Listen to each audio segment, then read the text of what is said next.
David Cameron claimed to have pledged £8 billion of extra funding for the NHS during this current Parliament. And yet, in the 10 years up to 2020, we will see the largest sustained fall in NHS spending as a proportion of GDP in any period since the 1950s. By 2020, we will be spending £16 billion less on healthcare than we were in 2008 in today's money. As a proportion of GDP, spending on healthcare will have fallen to 6.6%.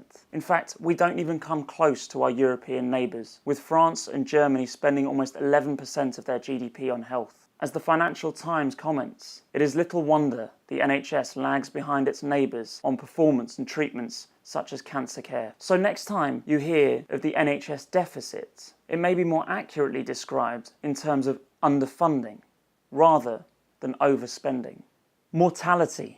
Death rates in the UK are actually increasing in a way not seen since the 1970s. GP waiting times are rising. Cancer referral times are slowing down. Mental and social health care are collapsing as the NHS is struggling to meet its obligation to patients. But what about that £8 billion the government promised by 2020? That is not for any additional services. It is not for improved mental health care or for expansions to A&E, and it is certainly not for any 7-day NHS. It is the bare minimum required to keep services at current levels. In fact, that Stevens that Mr. Cameron refers to is Simon Stevens, the chief executive of NHS England. And it is now alleged that he actually requested something closer to 15 or 16 billion as the bare minimum to keep the NHS afloat. He was told, go back and get it down to a more deliverable sum. Whatever the figure, it was still based on the assumption that the health service could first make £22 billion of efficiency savings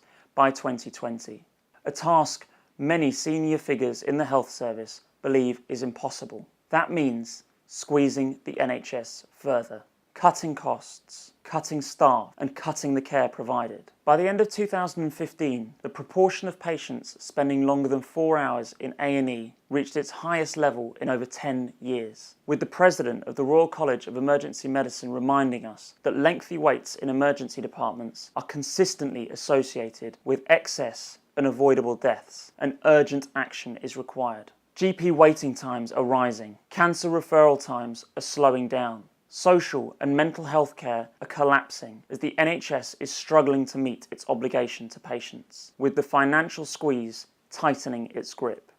And yet, choices are being made. Choices are being made about the way public money is being spent. But the public are not making those choices. The public were never asked if they wanted to starve the NHS of the funding it needs to be able to provide safe care.